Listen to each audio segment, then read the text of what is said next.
Hola, muy buenos días. Damos 5 minutos en lo que se conectan más personas y comenzamos.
¿Qué tal? Buen día a todos. ¿Cómo están? Buen día, buen día. Hola, buen día, César. Buen día, Mitch. ¿Ahí me escuchas bien, Mitch? Sí, se escucha perfecto. Perfectísimo. Bienvenida, Mitch. ¿Cómo estás? Gracias, aquí dándolo todo porque ya el último estirón de la semana, ¿no? Sí, hoy es viernes. Y estamos viendo que tenemos varios de Paraguay. ¿De dónde más? Mm, mm, mm, mm, mm, mm.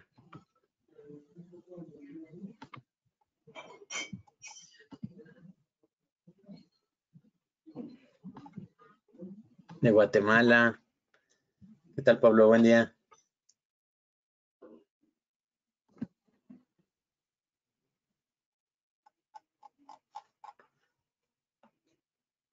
Dos minutos más e iniciamos. Hoy vamos a platicar acerca del ransomware, un tema que en realidad es algo que creo que estamos muy acostumbrados a escucharlo, pero nunca es la suficiente información como para saber algo más, ¿no? Entonces, eh, vamos a platicar algo ligeramente. No lo quiero hacer tan técnico tampoco, porque podríamos abarcarnos hasta 2 horas ahí platicando acerca del ransomware, cómo funciona. En algún momento estaba diseñando un script de cómo se crea, de cómo crear un ransomware. Este, pero ya no lo terminé. Este, ¿Cómo se llama esta herramienta? Se llama Sublime Text.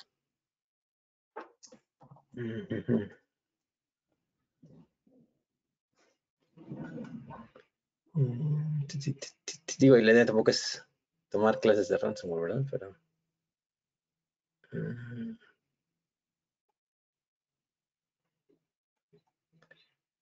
Pero sería interesante mostrarles cómo funciona un ransomware a través de scripts. No se les quería mostrar, pero no lo tengo aquí a la mano. No,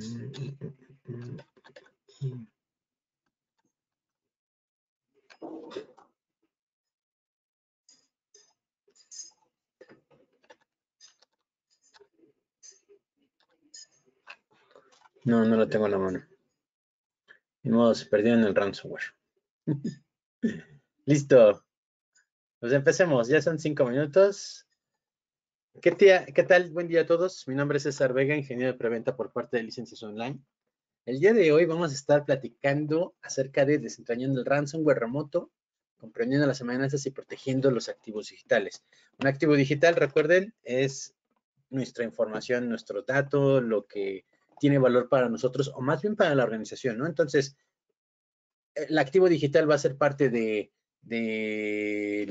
algo que nosotros tenemos, que es un dispositivo y que no es físico, ¿no? Entonces, ya con eso se contempla como es un activo digital.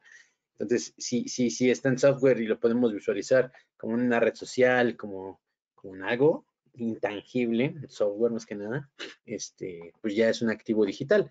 Y esto, para las organizaciones, pues también que recobra un valor, ¿no? Empezamos entonces a ver. Primero que nada, ransomware, una amenaza digital, ¿no? El ransomware es un tipo de software malicioso, eso debe de quedar en claro. Es una categoría, muchas veces confundimos o podemos llegar a no saber qué es un ransomware, ¿no? Entonces, hay que categorizar. Es un malware, es un software con intenciones, que se diseñó con intenciones maliciosas, con el fin de que ellos pudieran tener cierta ventaja sobre el afectado. Ajá, entonces, cuando nosotros creamos este software que tiene malas intenciones, se puede llegar a clasificar. Esto depende, ¿cómo se clasifica? Bueno, depende de la acción o de de cómo está afectando al usuario. Ajá, entonces, si cifra los datos, es un ransomware. Ajá, la palabra ransomware se clasifica en dos palabras o se fusiona con dos palabras, que ransom, que secuestro, y ware de software. Ajá, entonces, cuando ellos empiezan a cifrar esos datos y piden un rescate, es un secuestro de datos de nuestra información y ahí podemos nosotros categorizar que ese ataque se diseña o se clasifica como un ransomware. Si tiene otras actividades, otro tipo de definiciones, otro tipo de alcances que el de ese software que se está instalando tiene una mala intención, se podrá llegar a clasificar de otra manera, un troyano, un virus, un gusano, un spyware, hay muchísimas más categorías, ajá. Pero la realidad, lo que nos interesa hoy en día es el ransomware porque tiene diferentes variantes.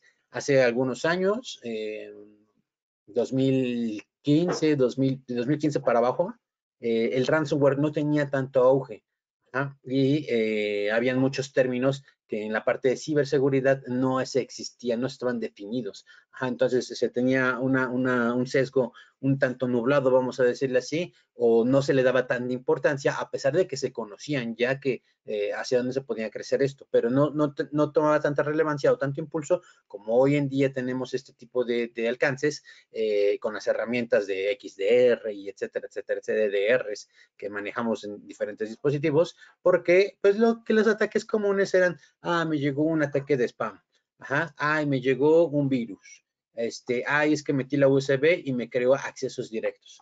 Entonces, como recordarán, hoy en día esos ataques siguen existiendo, pero ya no son tan frecuentes como se venían haciendo hace algunos años. Hoy en día lo más impactante o lo más cotidiano que nosotros vamos a ver son ataques de tipo ransomware. Y la realidad es que el ataque de ransomware o esta definición no es porque en 2017 con WannaCry se haya inventado y haya sido un nuevo ataque, sino que pues desde su aparición, desde 1980, hasta hoy se ha experimentado pues una metamorfosis algo impactante, ¿no? Del lado derecho ahí les pongo los tipos de evoluciones. Digo, hay algunos que a lo mejor no conocen los Pokémon o los Digimon, pero es un constante cambio. Siempre ha tenido un cambio diferente.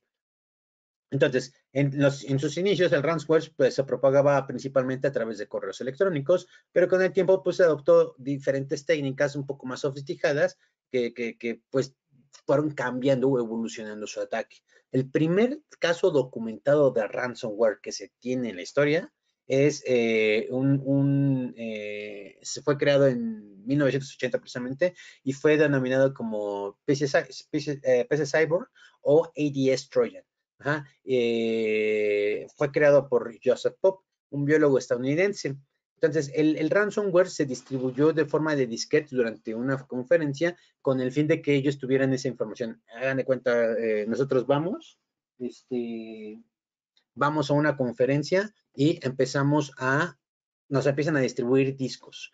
Hay un capítulo de Mr. Robot, si no han visto esa serie, les la recomiendo mucho, está en Amazon Prime y este comercial no está pagado por Amazon Prime, pero ustedes pueden encontrar ese tipo de serie que la verdad yo recomiendo mucho porque hacen ataques de ingeniería social. Los ataques de ingeniería social son muy importantes por la forma de distribución. En la serie pasa que hay un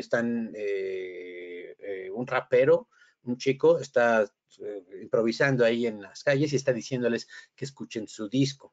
Ajá. Entonces, él empieza a distribuir su disco de manera gratuita, que no pagues nada, simplemente que lo reproduzcas y que subas una canción a tus redes sociales para que él pueda pues tener más alcance con las personas, ¿no? Uno de esos discos, pues llega a una persona que forma parte de una organización que es un banco y la infecta a esa computadora porque reproduce ese disco en la computadora de la organización. Entonces reproduce el disco, infecta la computadora y pues bueno, ahí ya no les voy a hacer spoilers qué es lo que hace el ciberdelincuente, ¿no? Entonces, prácticamente es algo similar como se distribuyó este ransomware a principios de 1980.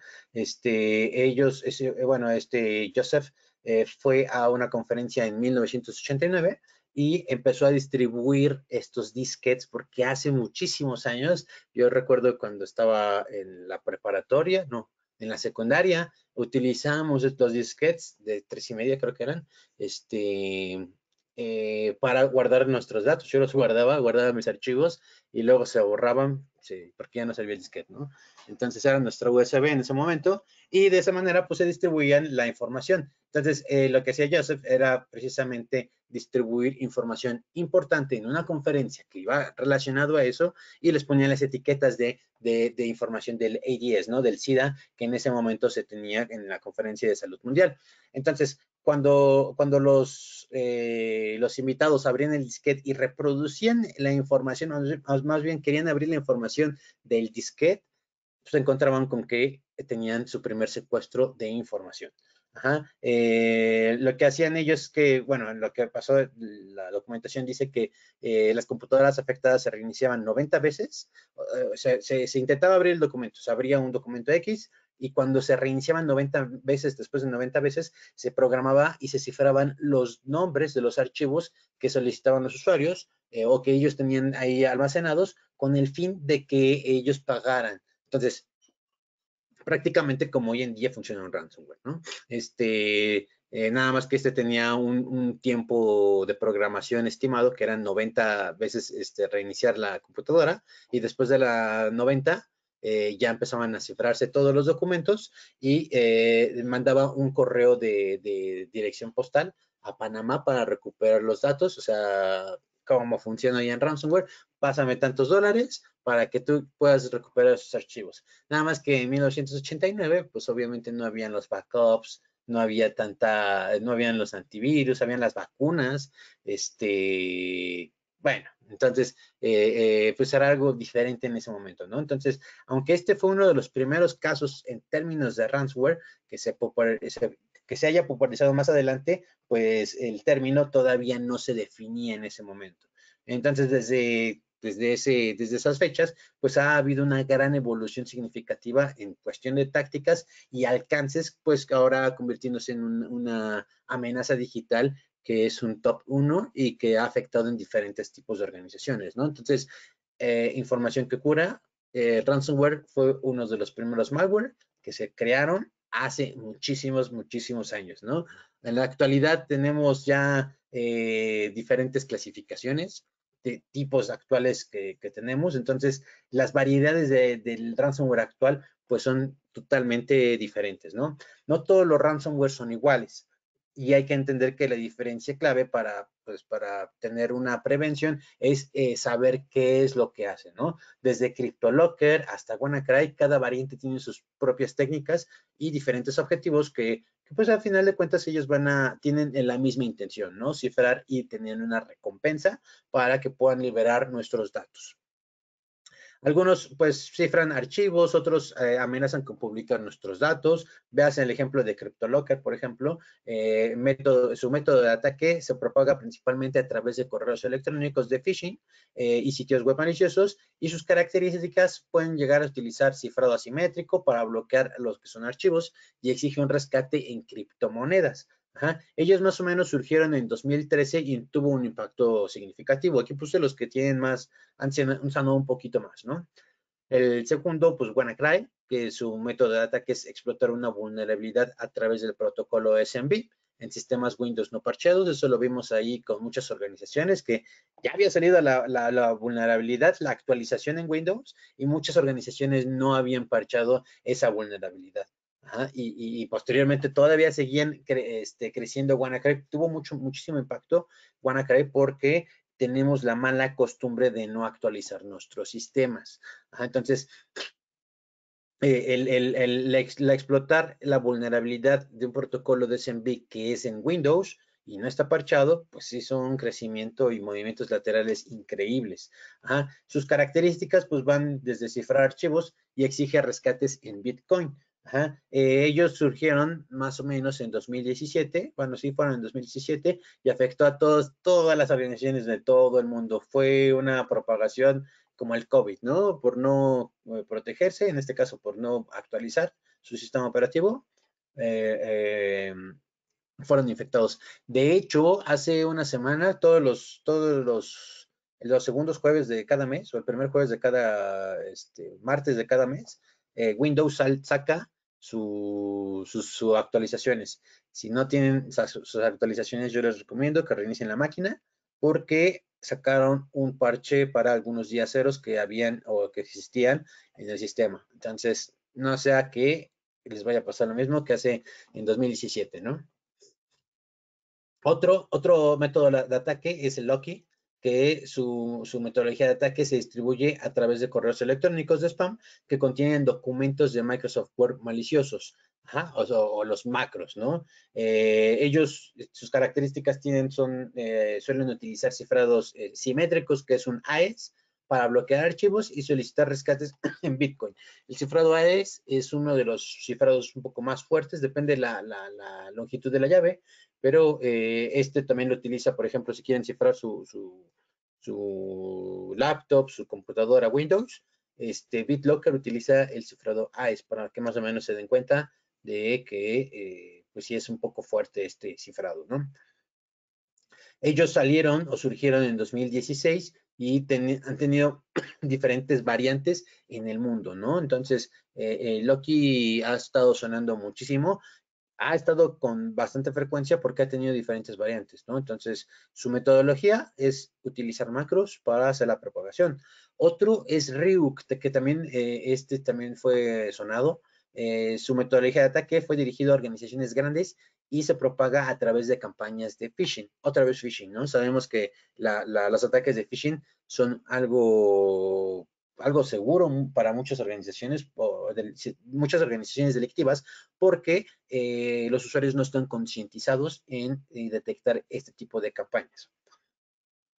Sus características pues suelen exigir rescates significativamente más altos y se adapta para evadir la detección. Apareció por primera vez en 2018 y constantemente ha tenido actualizaciones. Entonces sus variantes han estado ahí teniendo siempre su información y es algo posiblemente frecuente que lo podamos encontrar hoy en día. Está también el NotPetya, también es muy importante, sí lo escucho mucho. Inicialmente ellos se propagaron a través de un software contable ucraniano, pero luego se extendió rápidamente por todo el mundo. Sus características cifran archivos, pero también tienen capacidad de destrucción de datos. Ajá, que eso es lo más importante. Y ellos surgieron en 2017 y empezaron desde Ucrania hacia el exterior. Ajá, entonces, muchas veces ahí mucho ransomware llega a ser diseñado con fines políticos, pero se sale de control algunas veces.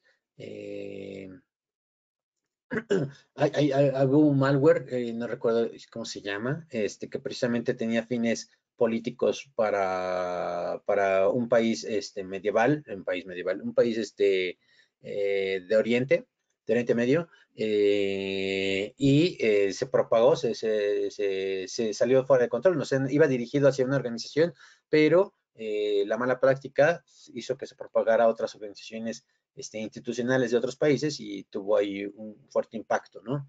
Entonces, muchas veces los ransomware o las herramientas de ciberdelincuentes son utilizados con un fin, pero si ese fin es político, pues muchas veces puede llegar a mal distribuirse y tener otro impacto hacia otras organizaciones que ni siquiera eran el objetivo.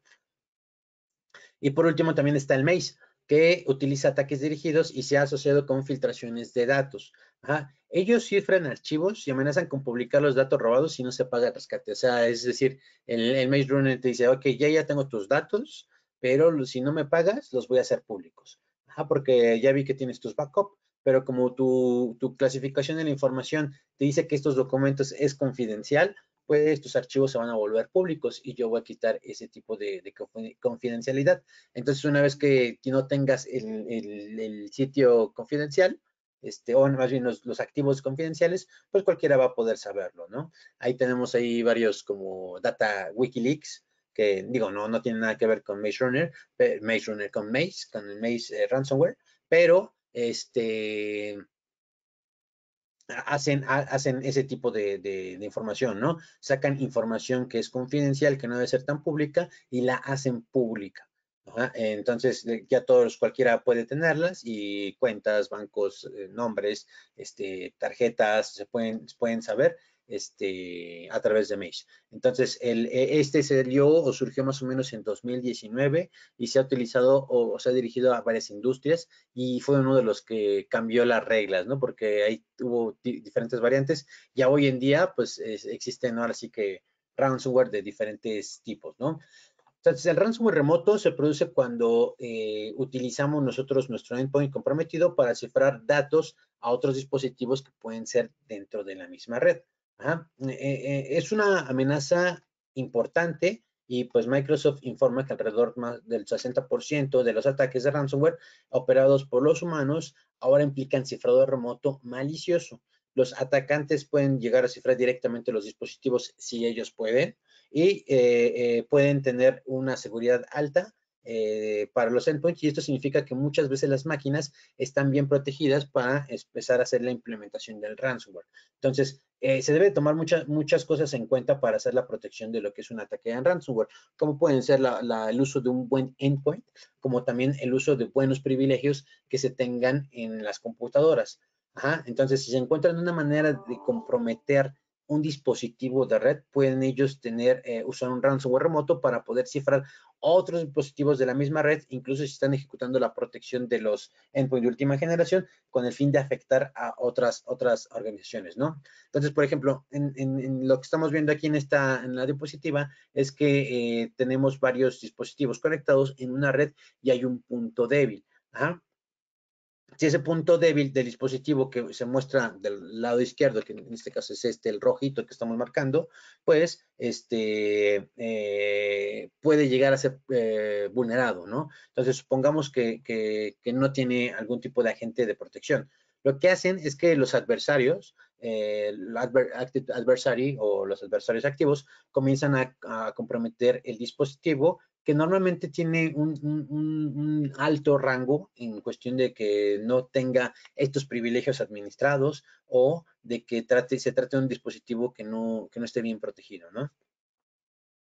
Entonces, puede ser tanto una máquina que esté ahí, que no esté protegida, como si esté protegida. Entonces, una vez que ellos estén dentro de la red, pues pueden pueden identificar otros dispositivos no protegidos o más o menos otros dispositivos que no tengan esa protección que no se tengan. Por ejemplo, pueden ser celulares, dispositivos de Internet de las Cosas, algún otro dispositivo que no se encuentra actualizado, etcétera, etcétera, etcétera, ¿no? Pero que esté conectado dentro de la misma red. Entonces, aprovechando esa arquitectura del dominio de la organización, ellos pueden hacer una afectación o pueden hacer movimientos laterales con el fin de que puedan hacer una mayor propagación. Entonces, ejecutan sus procesos de ransomware maliciosos en el dispositivo comprometido, en el primero que entraron, y posteriormente empiezan a cifrar los datos de los dispositivos que se encontraban protegidos o que no se encuentran protegidos dentro de la red. Para que luego, pues ellos mantener lo que es el exigir el pago de esos datos, pero muchas veces, como lo he platicado últimamente, dicen, a ver, la computadora de César Vega está cifrada. Y van y le reclaman a César Vega, ¿no? Oye, César, ¿qué hiciste? No, pues es que estaba trabajando, me metí en una página web y listo. No, pero es que hiciste algo más porque o sea, no por visitar una página web te vas a infectar. No, pues es que estaba en mi Facebook. No, pero ¿qué otra cosa? No, pues sí, revisé mi Facebook y estaba ahí. No, es que hiciste algo, te mandaron un archivo, metiste un USB. No, pues no. Lo que no se hace, o más bien la práctica que normalmente se llega a hacer es, ok, pues no hizo nada, no nos dice qué pasó, agarran la laptop, la formatean, se la vuelven a restaurar y la entregan. No se hace un análisis forense, lo que podría ayudar a determinar que el ataque no se originó por visitar Facebook o por visitar ese sitio, sino que posiblemente el ataque provenga desde el interior. ¿Por qué? Porque hay un punto vulnerable en donde pues están afectando a otras computadoras que también se encuentran vulnerables. Entonces, si formatearon la máquina y se la entregaron sin antivirus, pues ya volvió a infectarse otra vez. Si no se está haciendo la limpieza adecuada o no se está teniendo las mejores prácticas de actualización en la organización, otra vez se pueden llegar a infectar, ¿no? Entonces, hay que tener en cuenta que no nada más es limpiar, formatear la computadora para determinar o decir que una amenaza ha sido eliminada dentro de la red, ni más cuando es un ataque de ransomware. Entonces, hoy en día, la parte del endpoint incluye, pues, protección contra el cifrado remoto malicioso. Como saben, ellos, Sophos en este caso, utilizan herramientas de protección dedicadas para cada nivel. Hay protección para cuando se cifran los archivos, o sea, un comportamiento de cifrado, se puede detectar. Ese es un motor exclusivo que se llama CryptoGuard. También hay otro que se llama cuando mandamos a reiniciar la computadora, se puede llegar a infectar desde el inicio, como el NotPetya. El NotPetya lo que hacía era mandar a reiniciar la computadora, desbordaba la memoria de la computadora, se reiniciaba, pero el NotPetya arrancaba antes del sistema operativo con el fin de que pues empezara a cifrar todo el disco duro, ¿no? Entonces muchos antivirus lo que hacían es que no detectaban esta forma de reinicio o desbordamiento de memoria programada para que se mandara a reiniciar. Y una vez reiniciada la computadora, pues no hay mucho que hacer, porque si no se inicia el sistema operativo, el antivirus no inicia. Y uno de los ataques más complicados que se puede llegar o podemos encontrar en el Internet es un ataque de rootkit, porque ellos atacan desde el núcleo o desde la memoria desde antes que inicie el sistema operativo o antes de que inicie el antivirus para que empiecen a hacer la infección. Entonces, a diferencia de otras soluciones de seguridad para lo que son los endpoints, que únicamente buscan archivos y procesan procesos maliciosos o empiezan a detectar archivos maliciosos, lo que hace CryptoGuard es que empieza a analizar los archivos de datos en busca de signos de cifrado maliciosos y de manera independiente, en donde se estén ejecutando esos procesos, pues empiezan a detener. Entonces, este enfoque pues hace que sea eficaz lo que es la detección de cualquier código malicioso. Entonces, muchas veces lo que vemos nosotros con la publicidad o marketing que se está presentando es que nos venden un endpoint que es anti-ransomware. Yo siempre les comento como consultor, les digo, bueno, sí, lo que tú necesitas es un anti-ransomware, tienes muchísima razón, pero para que tú veas un ataque de ransomware es porque estás viendo la última fase del ataque. Y si tú estás viendo la última fase del ataque es porque algo más ya pasó dentro de la red y eso no te lo está cubriendo. ¿Cómo puede ser una escalación de privilegios? ¿Cómo puede ser robo de credenciales? ¿Cómo pueden ser copiado o fuga de información dentro de la organización? Entonces, todo eso ya pasó antes de que tuvieras el ransomware. Entonces, como en el ejemplo anterior, ¿no? Veíamos ahí que en la computadora de César Vega se cifró, pero nunca supieron por qué. Pero la amenaza sigue estando dentro. Entonces, si no hacemos un análisis de lo que está pasando, una causa raíz de lo que está sucediendo, porque hubo una violación de credenciales, porque se robaron los datos, porque respaldaron la información y ahora están haciéndose públicas, como lo hace Maze. Hay muchísimas cosas, ¿no? Entonces, podríamos repasar, por ejemplo, en este escenario, nuevamente, en donde vemos que el agente de Sophos Endpoint está ejecutándose en los dispositivos protegidos, como anteriormente estábamos viéndolos, pero hay un dispositivo débil, el cual podría ser no administrado o que esté definitivamente desactivado o no se le haya instalado el antivirus. Entonces, los ciberdelincuentes comienzan comprometiendo pues el dispositivo que es más débil, en donde ellos van a empezar a ejecutar este tipo de malware y después van a hacer la identificación de dispositivos protegidos de la misma red. Van a ver cuál es el dispositivo que pueden saltarse.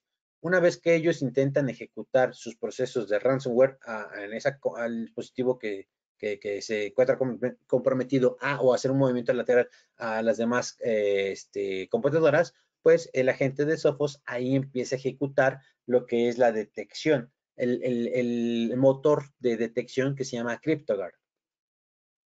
Entonces, este motor que se llama CryptoGuard empieza a revisar que se están intentando cifrar los archivos y de esa manera de prevenir que se empiecen a afectar más computadoras. Es un motor exclusivo que tiene el agente de Sophos y de hecho esto es una pregunta de examen de certificación técnica. Para la parte de ingeniería les va a preguntar cuál es el motor de detección que tiene para los ataques tipo ransomware, la gente de Sophos. Y el motor de búsqueda se llama CryptoGuard. Entonces, en ese momento se detiene y se empieza a identificar cuál fue la computadora que tiene ese tipo de archivo o de compromiso. Entonces, ya sabemos, ¿qué crees? Que la computadora es César Vega y se intentó cifrar. Eso es lo que nos va a decir el agente de Sophos. Entonces, cuando nos metemos en la consola, vemos el incidente y hacemos la investigación, que es la causa raíz. Y después de la investigación, nosotros vamos a encontrar que la dirección IP del servidor del Active Directory del DNS se encuentra infectado. Porque desde ahí pues, vino el ataque. Entonces, una vez que se identifique ese, se bloquea. Y después, oye, es que no tengo salida de internet. ¿Por qué? Porque se está bloqueando esa dirección IP. Pero esa dirección IP, pues es la que te saca a internet porque es el DNS interno. No, pues ya no se puede hacer nada. Entonces ahí se hace la investigación. Y de esa manera es cuando empezamos a hacer lo que es el XDR. Se empieza a hacer información cruzada para hacer una investigación. Se va haciendo poco a poco porque si no se tiene estos datos o esa información de cómo se está originando el ataque, posiblemente estemos formateando la máquina y dejando al ciberdelincuente con una persistencia en otros servidores que pensamos que no están infectados. Ahora, ¿qué sucede cuando pues el firewall no está viendo o que el endpoint no tiene esa visibilidad, ¿no? Porque muchas veces lo que hace el endpoint pues es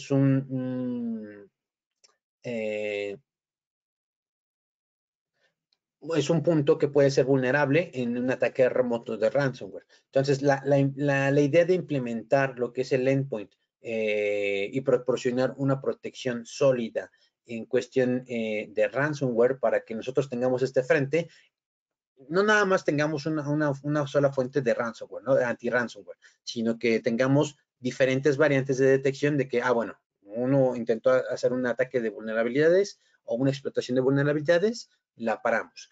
Me intentó meter el ransomware directamente por movimiento lateral, la paramos. Ahora, intentó hacer un escalamiento de privilegios con otras credenciales, la paramos. Intentó hacer fuga de datos o intentó robar los hashes de las contraseñas, lo paramos. Ajá. Eso es la idea de que nosotros tengamos un endpoint completo. Pero muchas veces hay tráfico como que no se puede detectar por el mismo endpoint o que está saliendo de la visibilidad del endpoint y ahí es causa ese tipo de conflicto, ¿no? Como por ejemplo el ataque que veíamos, ¿no? Hay un punto, o a lo mejor hay un dispositivo que nosotros no estamos visualizando y carecemos de esa visibilidad. Entonces, cuando no estamos teniendo esa información de lo que está pasando en esa red, pues no sabemos qué más está pasando en la red. Ajá, y al encontrar ese tipo de problema, surgen otro tipo de necesidades, ¿no? Como puede ser la parte del NDR. El NDR, que es el Network Detection and Response, puede ser muy útil o se puede utilizar con el fin de que empiecen a supervisar todo el tráfico de la red y buscar flujos que pueden ser sospechosos y cuando nosotros detectemos ese tipo de comportamiento, podamos identificar el dispositivo desprotegido y los activos que pueden estar afectando al entorno de la organización. Entonces, para que nosotros podamos hacer una protección mucho más compleja, mucho más sólida contra los ataques remotos de ransomware, pues nosotros necesitamos tener el agente instalado del endpoint y empezar a implementar lo que es el NDR para descubrir esos entornos o ese tipo de tráfico que no estamos visualizando o que no forma parte del endpoint. Ajá. Entonces, como les comentaba, ok, tenemos la máquina, la laptop, tiene ciertos alcances, tiene ciertos activos, pero no por tener un agente de endpoint quiere decir que mi televisor, que mis antenas, que mis switches, que mi firewall, que todo lo que esté teniendo conexión a internet estén protegidos, porque muchas veces ese tipo de sistemas no se les puede instalar un antivirus.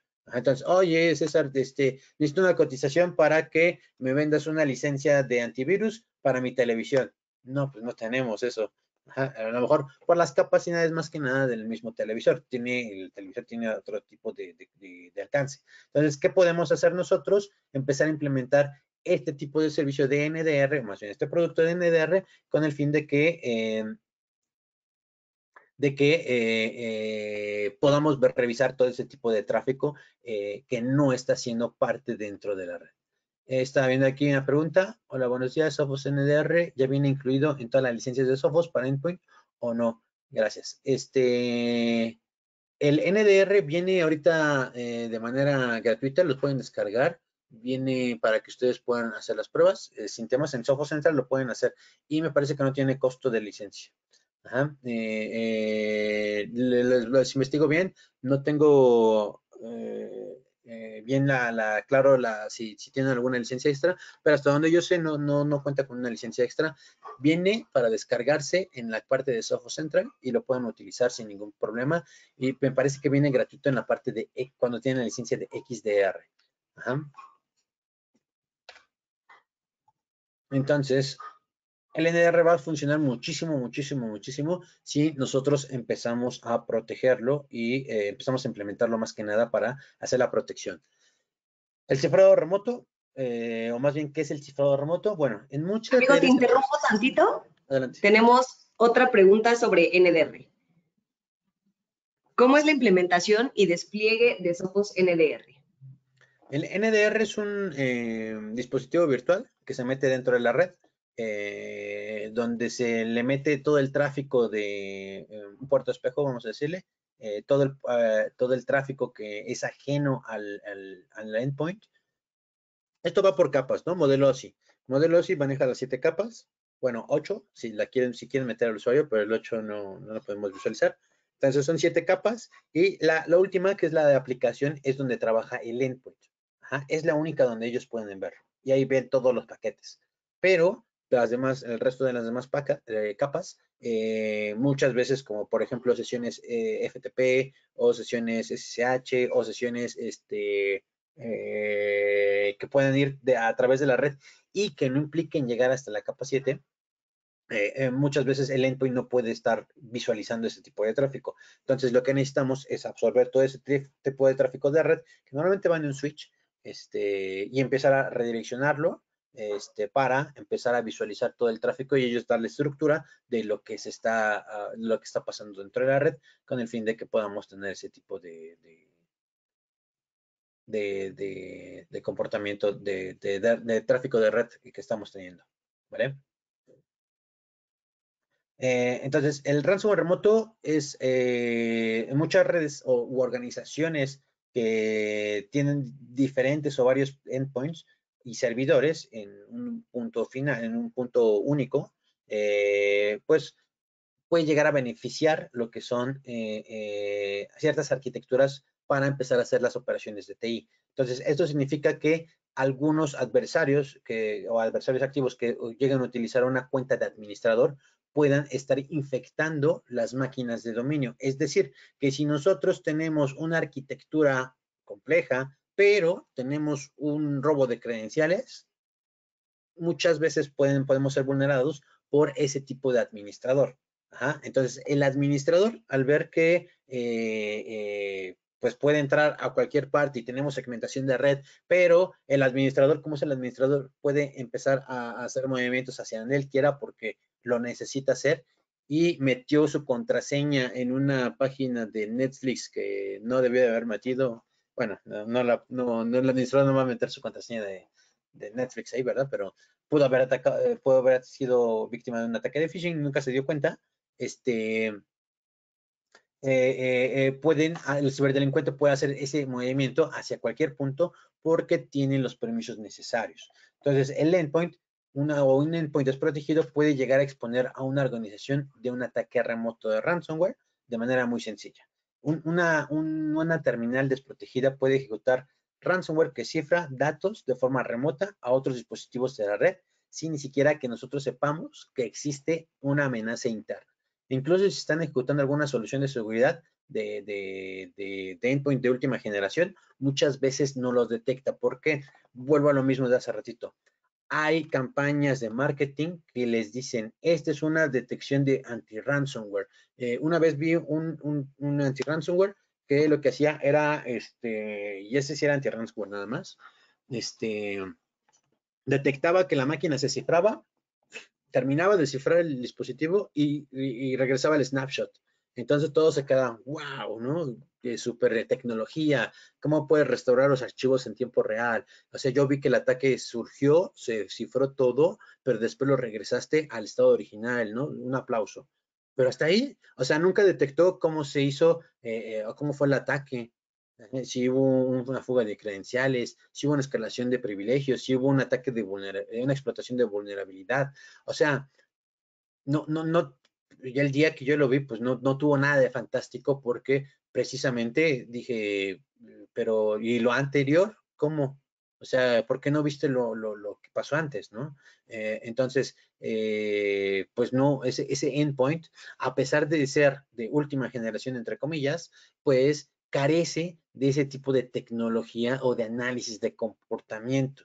Ajá. Entonces, nosotros no podemos hacer una fiesta, por ejemplo, hacer una fiesta y meter a todos los invitados y después el ver que el que está estornudando, el que está saludando a todos, el que está pues malo de gripe, lo dejemos 1 o 2 horas ahí y después digamos, ah, no, sí salte. Pues no, o sea, ya hizo una infección. Se tiene que hacer desde mucho antes, desde que antes de la casa, antes de la fiesta, antes de que entre, se tiene que evitar ese tipo de propagación. Si nosotros vemos que está enfermo desde el inicio y lo dejamos pasar a la fiesta y después de la fiesta me doy cuenta que está estornudando y está saludando a todos y después lo saco, pues no tiene caso porque cuántas personas ya saludó y no se infectaron. Entonces, muchas veces pues, no cobra sentido que nosotros tengamos una tecnología de alta capacidad o de la siguiente generación si no tiene esas herramientas o tiene esas soluciones de inteligencia en que tienen que ser una detección antes de que se está haciendo una infección mayor. Entonces, pues muchas veces lo que hacen los active adversaries, pues es disfrazar a esta persona infectada para que pueda entrar a la fiesta o pueda entrar a nuestra organización con otros síntomas que pueden ser no detectados y se puede hacer un bypass de ese tipo de datos, ¿no? Entonces, lo que necesitamos hoy en día no es una herramienta de anti-ransomware nada más, sino que necesitamos una herramienta que tenga las capacidades de detectar los comportamientos basados en explotación de vulnerabilidades, fuga de credenciales, escalación de privilegios, ataques remotos, empezar a hacer detección de movimientos laterales. Por ejemplo, hay ataques que hacen un pass de hash. Un pass de hash es como robarle la contraseña o la esencia a una contraseña y empezar a pasarla a todos y a través de esa esencia, pues todos nos pueden identificar, ¿no? Es como si el lector de huellas, nos robáramos el dedo o un dedo postizo, y la posáramos por todos lados para poder abrir dispositivos, celulares, puertas, lo que sea, ¿no? Entonces, es más o menos la esencia ahí. Y también tenemos tecnología que hace la protección de ataques maestros, el MBR, que era lo que les decía hace ratito, ¿no? El MBR va para aquellos ataques de master boot, en donde hacemos la protección de un arranque maestro, donde, bueno, mandas a reiniciar la computadora, inicia el sistema operativo y después el antivirus. Pero el ataque sucede mucho antes de que inicie el sistema operativo. Entonces, esto se le llama como un orden de fila, en donde vamos a tener ciertos números de ejecución y antes de que se ejecute el antivirus, pues necesita iniciarse el sistema operativo. Si no se inicia el sistema operativo, pues nunca va a poder iniciar lo que es el antivirus, ¿no? Entonces, muchas veces el no tener tecnologías de protección de antes de ese nivel, pues pueden afectar a las organizaciones y tener ese tipo de complejidades. Ahora, como saben, pues nosotros recomendamos utilizar servicios como pueden ser MDR. El servicio de MDR, pues muchas veces nos puede ayudar a poder resolver este tipo de incidentes. Más que nada, no es por hacer una competencia, no es por hacer un desplazamiento, no es por hacer quitar tecnología, sino es por complementar capacidades técnicas que muchas veces dependen de una persona. Si esa persona no sabe, no cuenta con la experiencia de poder resolver un incidente, el tiempo de respuesta va a ser muy largo. Como muchas veces vamos a poder encontrarlos, y más que nada aquí en México. En México carecemos de expertos en parte de ciberseguridad, en donde que ellos puedan ser enfocados en la parte forense, porque la realidad de entrar a la parte forense es muy complejo, es muy difícil técnicamente hablando, porque es meterse muchísimo a desarrollar malware, desarrollar software, desarrollar, entender cómo funcionan, empezar a resolver, saber programar, saber de diferentes tipos de lenguajes, Python, C Sharp, C++, Java, entre otros. Entonces, si sabes todo ese tipo de lenguajes, pues puedes empezar a hacer la respuesta. Y eso es lo más difícil porque muchas veces las personas que tienen esas capacidades pues no se cotizan en un precio muy bajo, o su sueldo no es tan bajo como podríamos para que una organización pague ese tipo de servicio. Entonces lo que hace MDR es que pues, ellos absorben el servicio y empiezan a programar ese tipo de respuesta.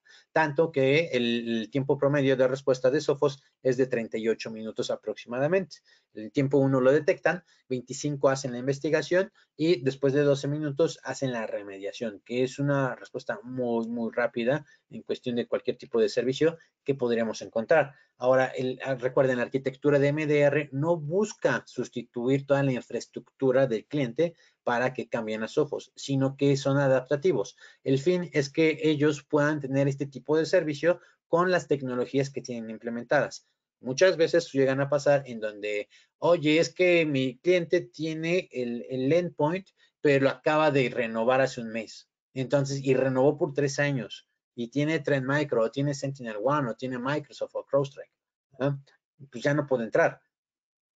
La realidad es que no. Nosotros podemos adaptarnos a ese tipo de tecnologías, consumir esos logs y empezar a automatizar las respuestas. Empezar a decirle, oye, ¿sabes qué? Estás teniendo un ataque. La computadora de César Vega, que tiene la gente de la marca que ustedes quieran, puede tener un ataque y nosotros podemos resolver ese incidente. Entonces les van a empezar a ayudar para que tengan este tipo de visibilidad y se les dé ese tipo de servicio que no buscamos cambiar toda la infraestructura, sino que nos adaptamos a la infraestructura que ellos tienen para que podamos tener ese tipo de servicio de respuesta que muchas empresas no llegan a tener. Ajá, porque, bueno, es que sabes que es que yo no tengo nada de Sophos y no puedo funcionar sin Sophos, ¿no? Entonces mejor no te compro nada. No, la realidad es que puedes adquirir el servicio de MDR sin necesidad de tener algún tipo de producto de Sophos para que pueda funcionar. Ajá. Ahora, ¿qué sucede con aquellos clientes que no tienen el servicio de MDR, pero que ya fueron atacados? Pues recuerden, tenemos el servicio de Rapid Response. El servicio de Rapid Response va a poder darles la respuesta y limpieza necesaria. Bien lo veíamos hace ratito, ¿no? Oye, César, es que pues, tu computadora se infectó de ransomware. Quiere decir que tú hiciste algo y que tú infectaste la computadora. ¿Ah? Pero pues sí, o sea, sí se estaba viendo Facebook y pues no debí de haber visto Facebook. Pero no te vas a infectar por ransomware por Facebook. Entonces, hasta ahí se queda la información. ¿Y qué es lo que hacen las organizaciones? Pues hasta ahí se queda, ¿no? Formatean la computadora y listo.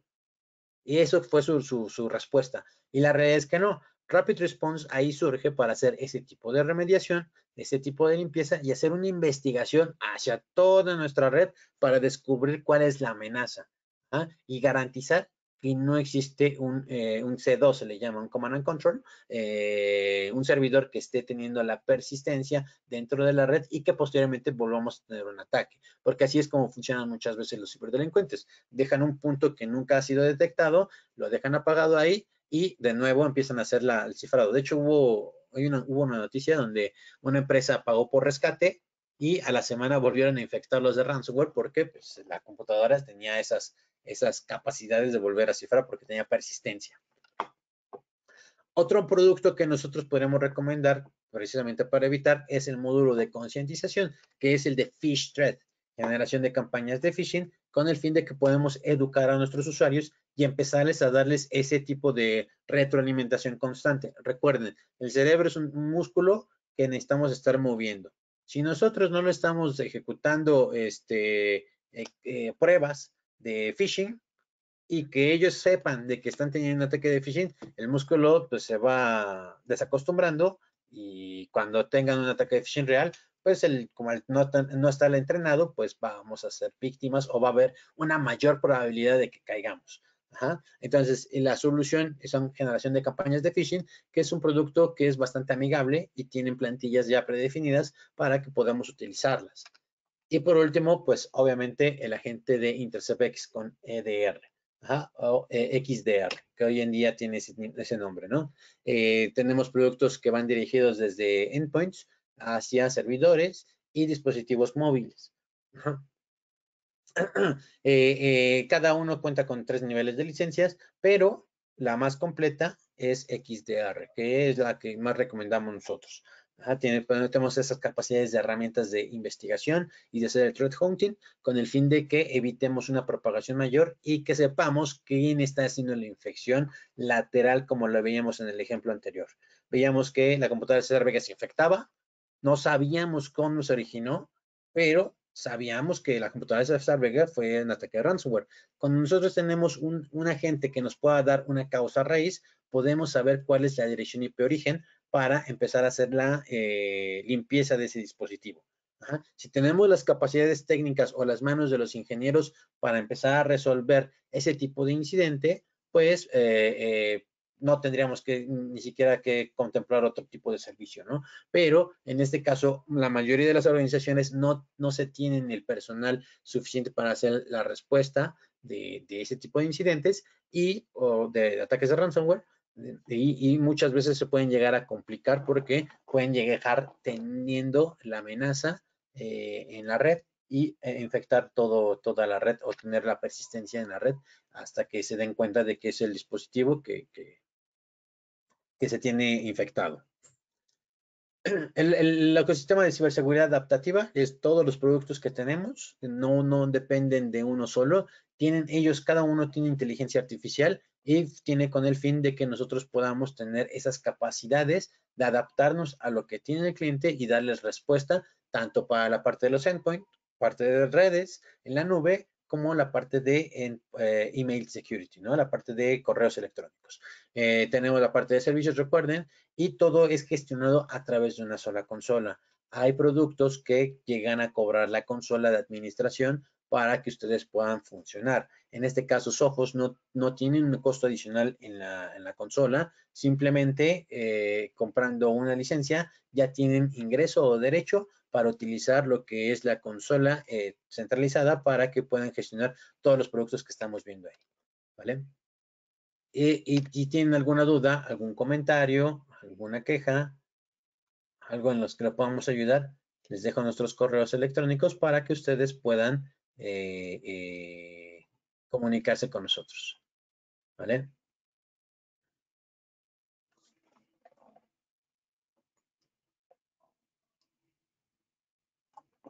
Si tienen alguna duda o comentario, con mucho gusto.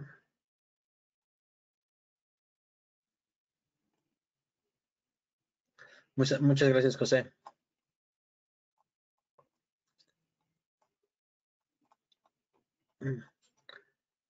Bueno, al parecer no hay. Creo que no hay ninguna duda por el momento, amigo. Perfecto. Les agradezco mucho. Hoy es viernes. Recuerden, si tienen un comportamiento raro en la computadora o servidor que vayan a tener, no duden en reportarlo porque para el lunes puede ser muy tarde y pueden llegar a tener un ataque a ransomware. Una consulta con Firewall XGS. A ver, cuéntame, José. Gracias, Rodrigo. Muchas gracias.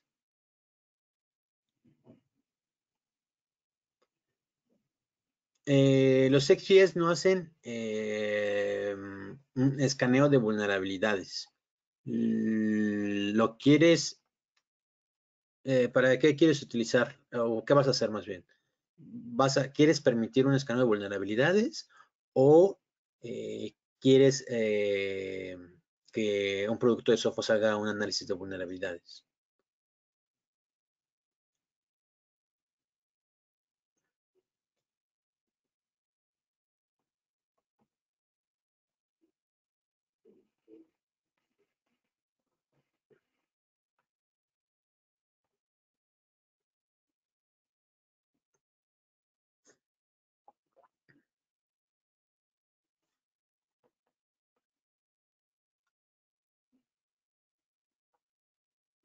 Ok, te interesa realizar una demo del producto.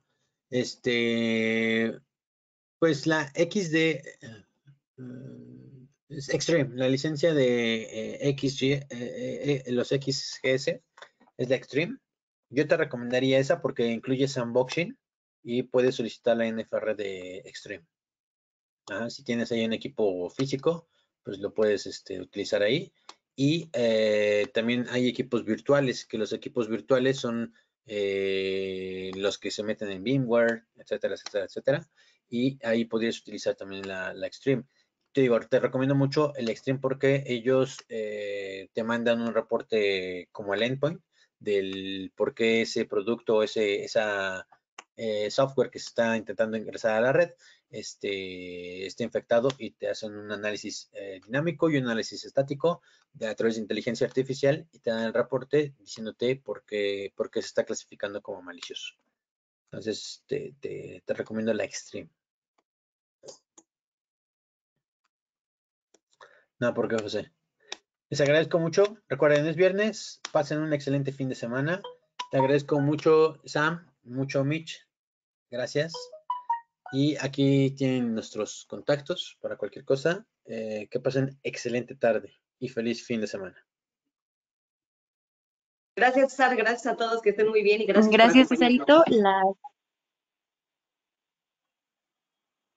La sesión fue grabada y será compartida con ustedes en un lapso de 72 horas. Agradecemos a todos por la presencia. Gracias, Cesarito, por la presentación. Gracias, Mica. Damos por concluida la sesión.